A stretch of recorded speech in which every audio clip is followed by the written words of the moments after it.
All right. Cool. All right, So what's Kendra? Hi, Nick. Thanks for joining us. Hi, Kendra. In an interview you participated in at Hamline University in 2016, you stated that when you wrote Another Bullshit Night in Suck City, you believed that if you got the story right, the people would rise up again, that you would be able to reanimate life through your writing. But you also stated that you lost that belief when you wrote the reenactments, and that for you, the book was more about dissolving.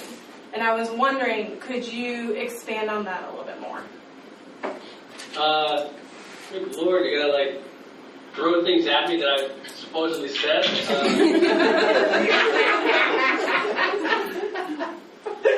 You know, you shouldn't believe everything you read online. But I kind of agree with that, though.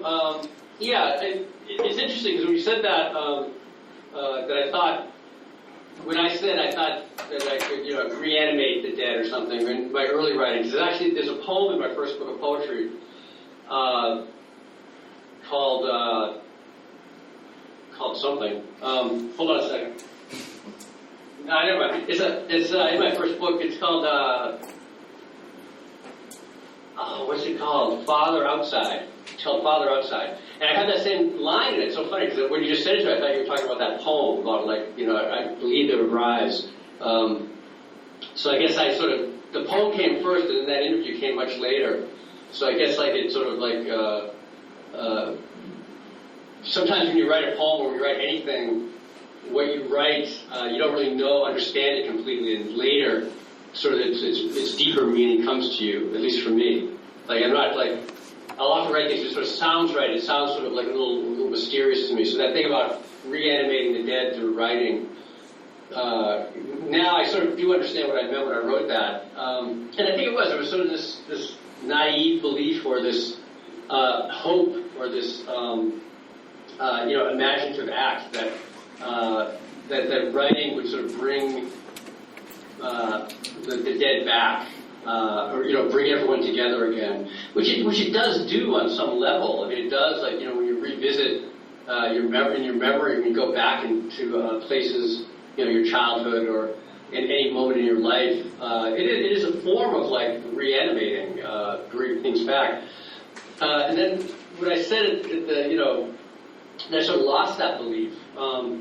The last book, so that was from the book Another Bullshit Night in Suck City, and then there's a book that I wrote after that, about probably 10 years later, called The Reenactments, which was about making a film of that first book. And in that one, like, now the parents, my mother and my father, are now being played by actors on a screen, and it's they're being sort of projected by light, so it's almost more clearly a fiction, just because it's they're not really the real people, and they're acting from a script, and I know the script, and they're being projected, and so so it just seemed like to sort of follow my consciousness anyway, that my initial belief in it sort of got I had to sort of let go of that own belief, I think. Does that help you at all? Yes, thank you. Yeah? Okay, yeah, thanks. That's a hard one right off the bat. I thought you were going to do like, where do you write or something,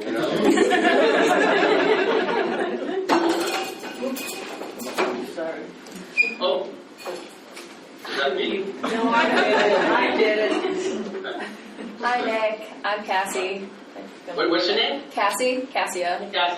How come you look in two directions? You look up there? Well, so you're up there for us, but you can see us this way. So I want to talk to you, but... Okay, yeah, thank you. So you meditate, we just read the reenactments, and so you meditate a lot on the idea of like memory and how that either adds to or takes away from truth. And so I personally struggle a lot with my own memory, and I often like self-question or self-doubt when I'm writing, and especially being an essay writer. So I'm just wondering if you ever struggle with self-doubt or self-questioning, and if you do, how you kind of deal with that. Sure. memoir is such a, essay is the essay form, especially first person, like lyric essay form. Memory is always going to be part of it, I think. You're always sort of somehow going back and trying to sort of make sense of something that's happened.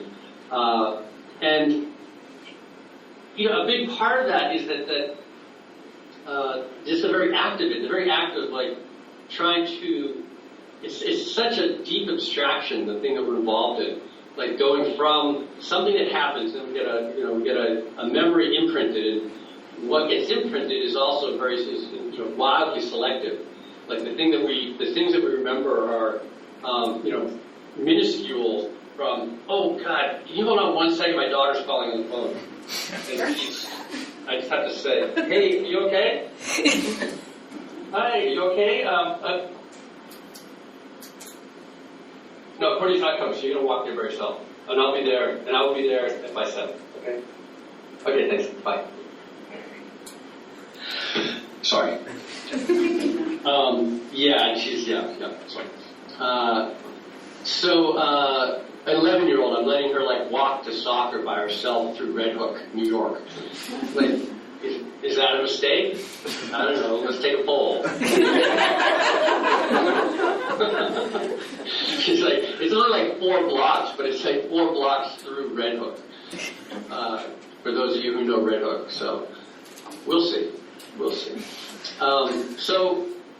The memory, like it's so, what we're doing is such a wild project. Like to go back and you're excavating something from your life, from a memory. Sometimes, not always, but usually you bring something of yourself. at least the writing that I do.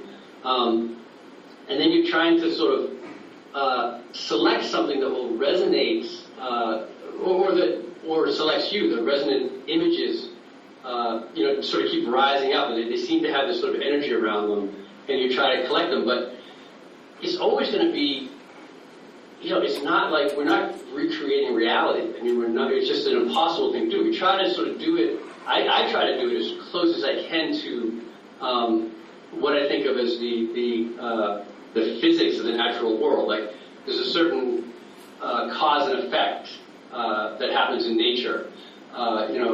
The tea, funnels into the cup. It doesn't rise up out of the cup. There's things that just sort of happen that you sort of observe and respect as an artist. If you want the tea to funnel out of the cup, to go against nature, you can do that, but you have to be conscious you're doing that. So if you're going to make something up, or if you're going to doubt, if you have doubts about a memory or something you've done, I think it's really okay to sort of just cue the reader that you're not sure about, that there's a little bit of instability in this memory. And to me, whenever a writer does that, like I trust the writer more, rather than if there's some certainty, if there's certainty about this is exactly what happened in the past, I tend not to doubt, to not to trust the writer as much. But whenever a writer will cue me that like, I'm trying to do this as best as I can, that I can't, there was maybe there's some trauma that happened, or maybe it's way in the past, or I'm trying to reconstruct this conversation as best as I can. If I sense that I'm going along with the writer as they're trying to work out this like really strange project of capturing reality in language, in this wild abstraction of language, I just sort of am more excited by it. So I would just sort of show that. I would just say I would just sort of show the seams as much as possible, and just to cue the reader that you're navigating through territory that is, unstable. That's what I would do. That's what I do. So, yeah. Sure. Hey, Nick, I'm Vince, right behind Cassia. Hi, what's your name? I'm Vince. Vince. Yeah. Hi, Vince. Hey, so I know that this is a question you get a lot, so this is not precisely what I'm asking, but people who write about trauma and write memoir about trauma are often asked to sort of, is writing cathartic or is writing therapeutic, just some version of that. And I think this is something that you address directly in reenactments, and sort of talk about how, no, maybe not in the way you think of catharsis, or, not in the sort of letting go capacity. but it's still something that a reader is going to bring, or might well bring to a memoir like memoir you've written. They're going to maybe project that sort of need to see some kind of healing or some kind of catharsis from the writer of that memoir. And I was wondering if you think about that as you're writing, and if there's a way that you've thought about, saying something along the line, you might not be getting what you're looking for here. Yeah, sure. Well, I mean, there's a couple things about that. It's my thinking changes around this thing. I've said that I don't really find catharsis in writing. I find it to be very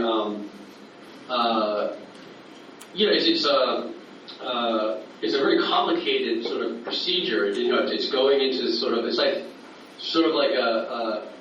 like a really long therapy session or something, which I guess that there can be moments of catharsis within that, but a lot of it's like sort of you're pushing into some really difficult terrain, and what I understand about catharsis is, the original definition is that it's for the audience. It's not for the maker.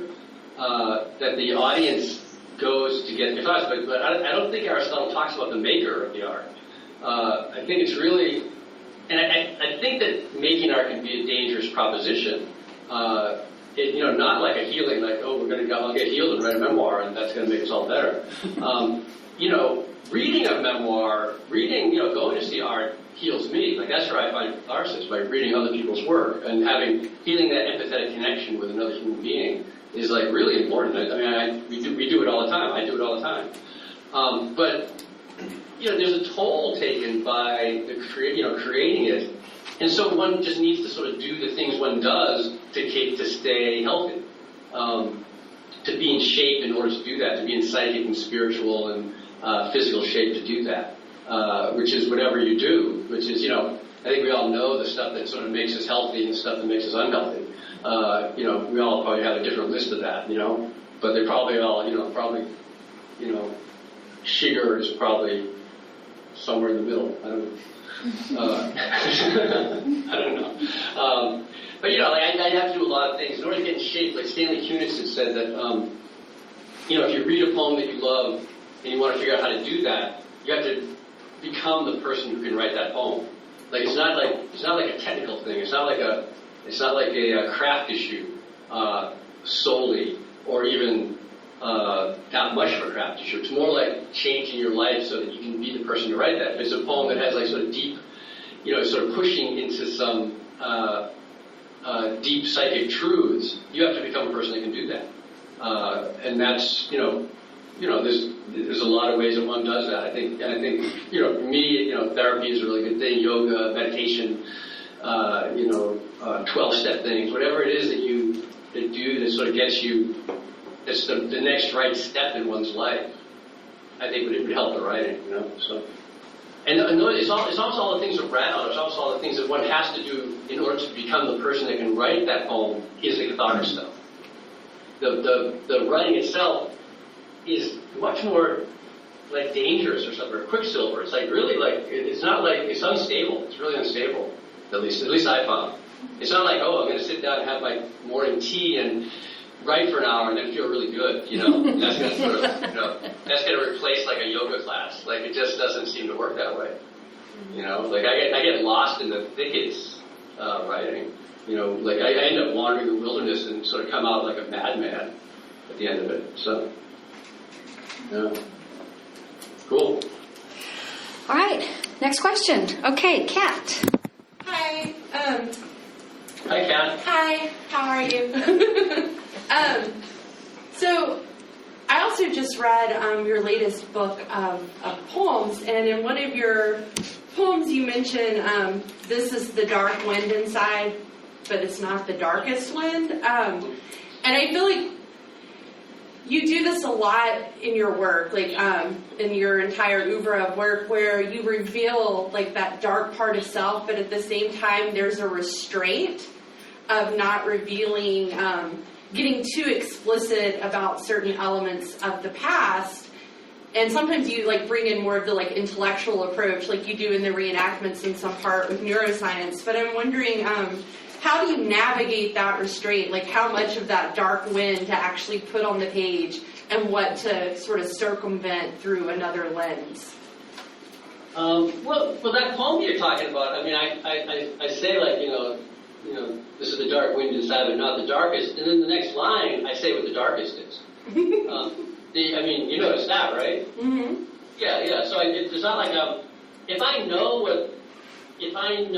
what the next step is, I'll probably write it.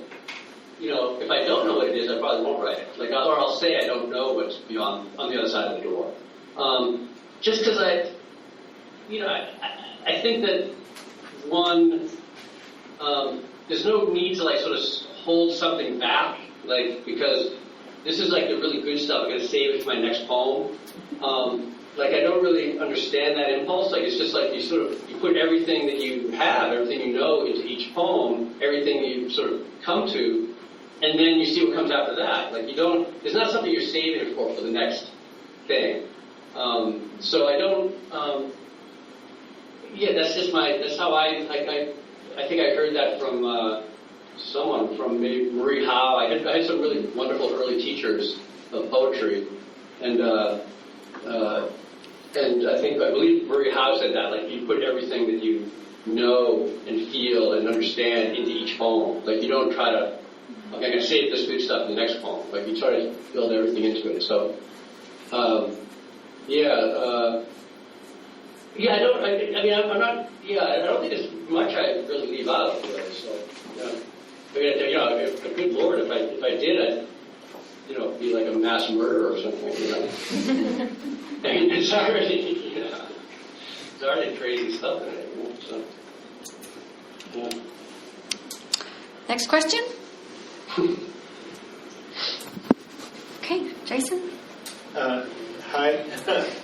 Are you guys in Austin or something, or San Antonio? Where are you guys?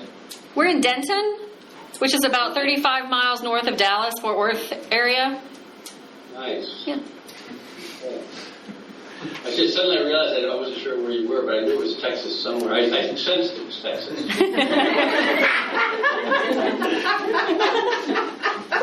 Somebody threw a cowboy hat on the blackboard.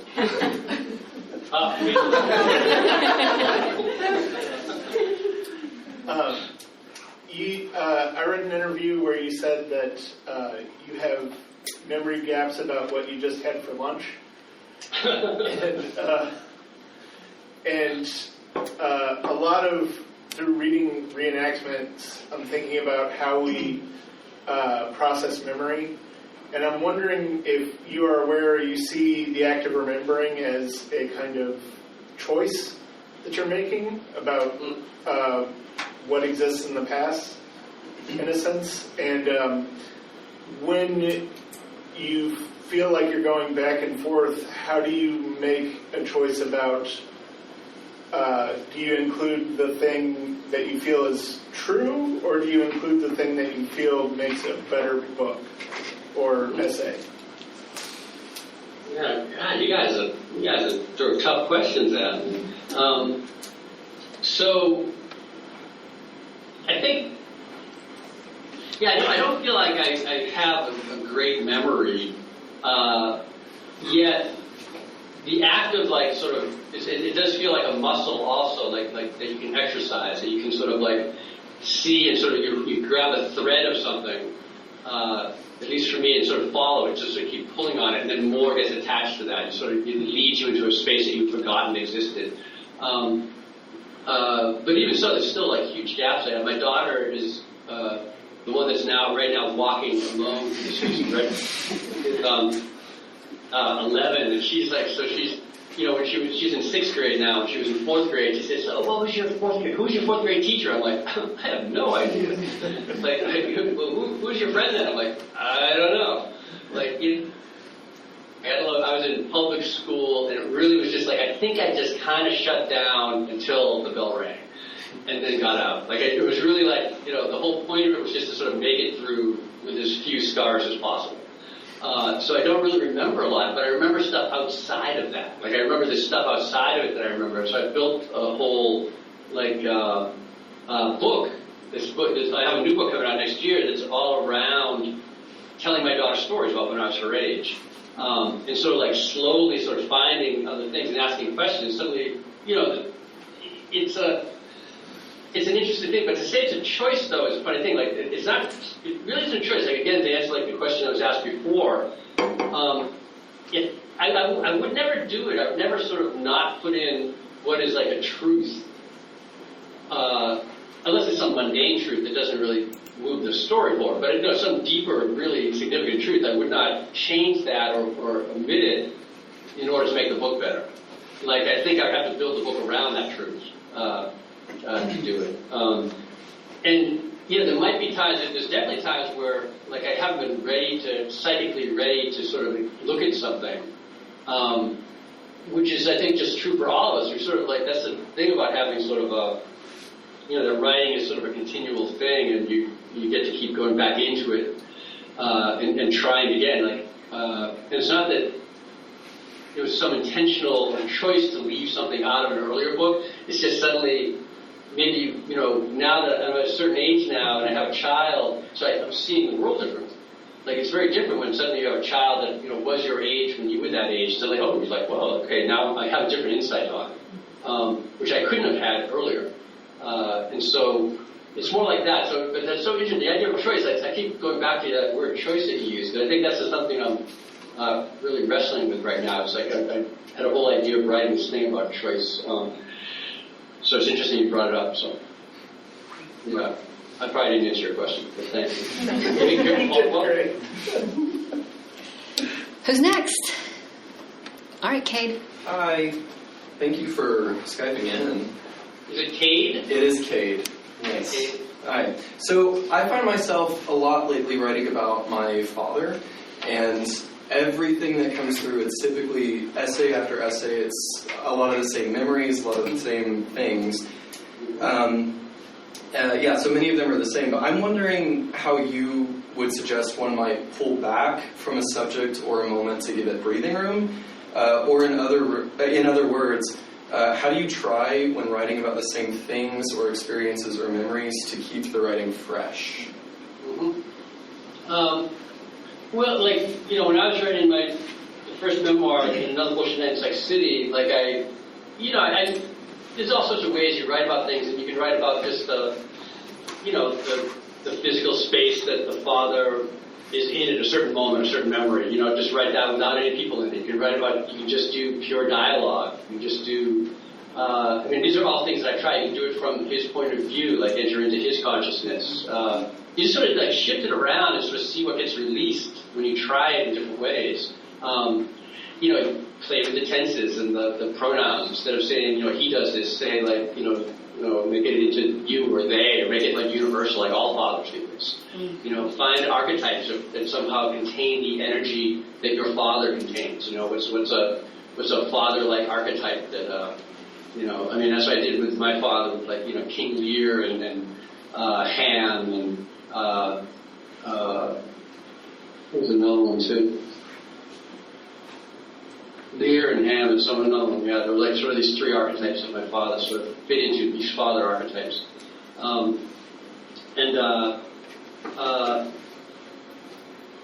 But another way is also like, it depends on like what the situation is. Often, when we're writing memoirs, like there's sort of there's a certain innocence that the writer has, especially when you're younger. There's a certain innocence. You haven't really, fucked up you haven't had as much time to fuck up your life as your parents have had. So your parents have, been able to fuck up more. And so, just because they had more time. So, but you'll get there. But, but for now, you just have to like, sort of try to imagine, like, and not to like I often will turn it around. Like I had to do this with my father. Like I had to sort of turn it around and like, it was very easy to sort of demonize him, and to not to write, to not to think. I really had to force myself to write about like positive moments with him, and it was really hard. It took me a long time, and I would maybe just find little glimmers. Those little glimmers, I had to hold on to them, really like pull them up and polish them, really make them really important. You might have a very different relationship. I hope you have a relationship where you have a really hard time finding like bad things about your father. That'd be kind of amazing. But then you just pull those bad things up and polish them, I guess. But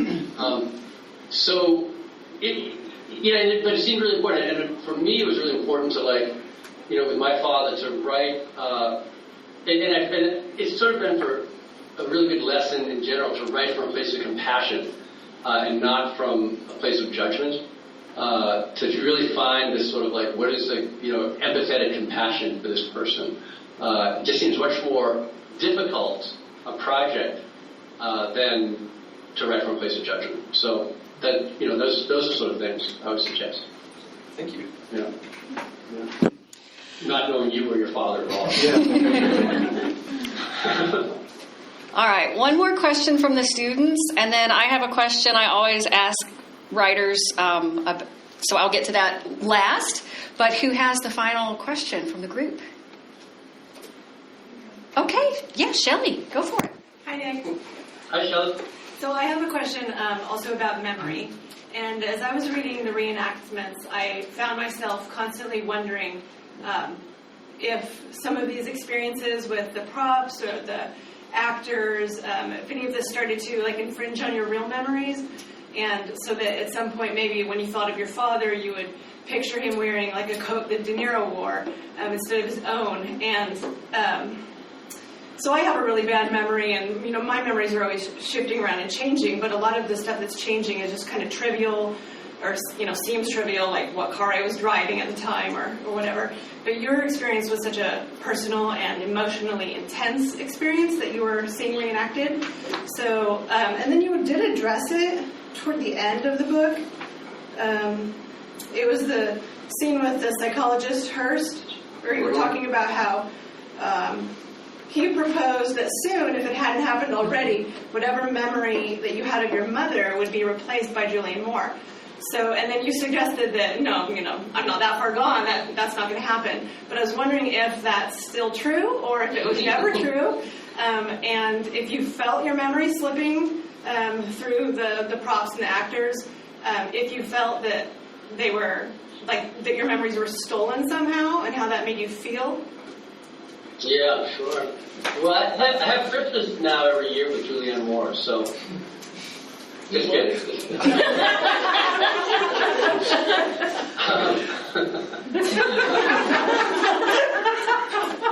No, I still sort of, that didn't really happen. I see Julianne Moore's on billboards in New York and stuff, and I don't go by and suddenly have a twinge of Mom. Just really hasn't happened. The guy, he might have a, I think he was talking about 9/11 and people sort of seeing it on TV or something. I'm not sure what it was, but I think it was a theory that he had that, if I'm a test case, that it didn't work on me.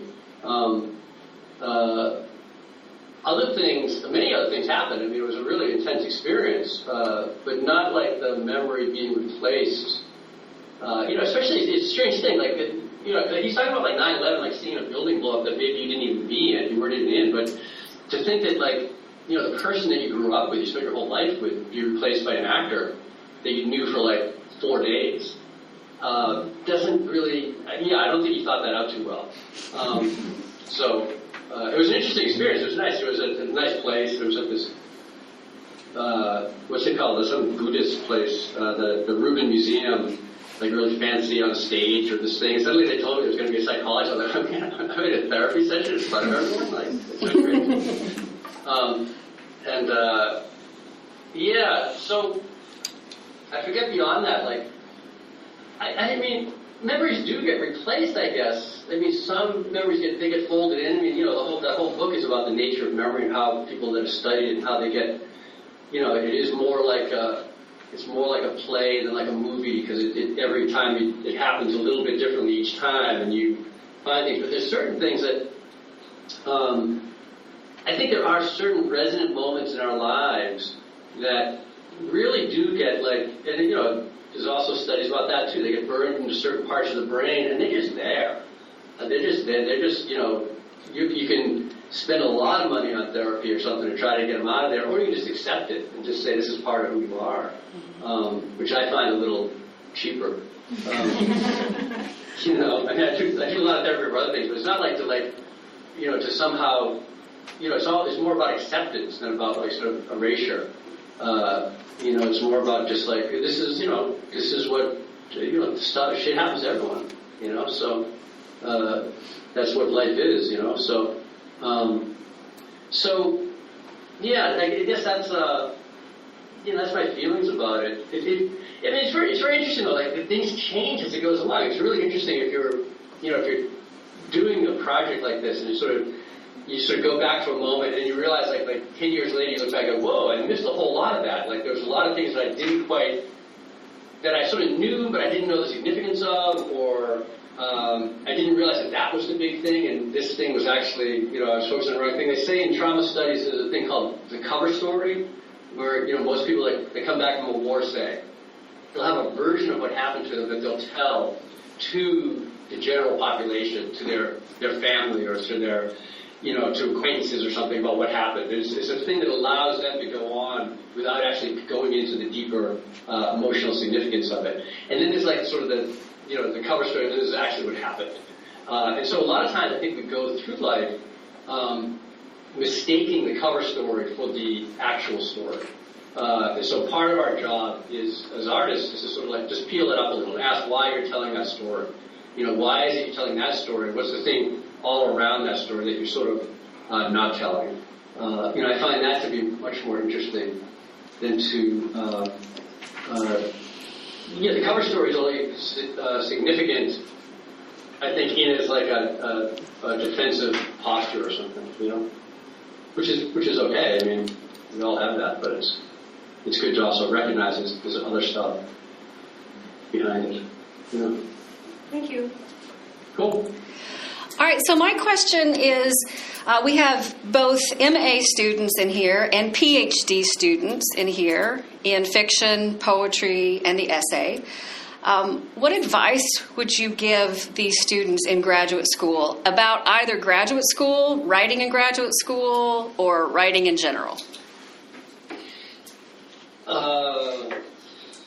Advice to give to like the MFAs and the PhDs.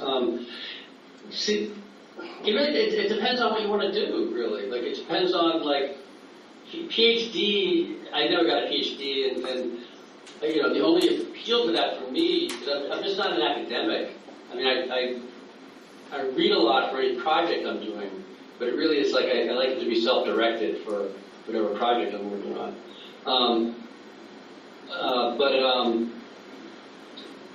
My students at Houston, it's always a problem. It's always difficult because they lose a lot of their writing time because they have to study, they have to do all this academic work. And I don't know what the solution is. That if you go for a PhD, it's just part of it. It's part of it. You got to do the academic stuff. And ideally, you find a professor that you can work with that will allow you to somehow, if you want to write, that will allow you to sort of like what you study feeds indirectly, which is what you do as a writer when you're out in the world, out in the real world, as they say. Well, I don't really know if there's a real world outside of, I think you're probably in the real world now. But when you're out in the world, like, you follow lines of thought that sort of are feeding into whatever it is that you need to work on.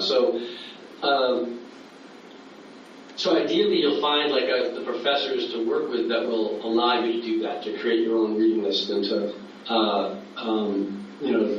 do self-designed comps and things like that. So, and if you're going to sort of, aim towards like sort of really working on your creative dissertation and have them feed each other. I always think that they're really the best way to do it is to have each thing feed each other. So your comps feed into your dissertation, into your creative dissertation. So it's sort of like, it's almost one is talking to the other.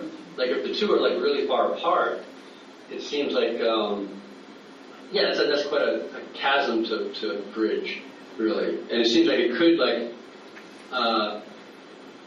it's not what feeds writing. It's not what sort of allows you to keep going with writing. Like if you have this whole other life going, it's you know, you're trying to sort of integrate things as much as possible, and just sort of like have it sort of everything feeding the other thing. So yeah, I think that's it. I think that's like, you know, when you're, you know, I'm trying to think if there's some example I have of moments when like my meditation practice was always separate from my writing practice. It wasn't really integrated into it. Now, and my teaching, and now like everything is sort of the same thing. Like when I teach, I have all my students meditate, and we all write out of that meditation. So things sort of becomes like one thing. It's not like three separate categories: it's teaching, meditation, and writing. It's all like it happens at once, like all the time. And I don't really understand how to do it. Like I kind of can't teach without meditating. I don't really know why you do that myself. So because I don't know what to do about that. So if that makes sense. So sort of trying to like line things up as much as possible. Great. Cool. Yeah. All right. Well, thank you so much for your time and for joining. You have fans here, and we're looking forward to the next book. Thanks. Thank you. Bye, everyone. Bye. Thank you very much.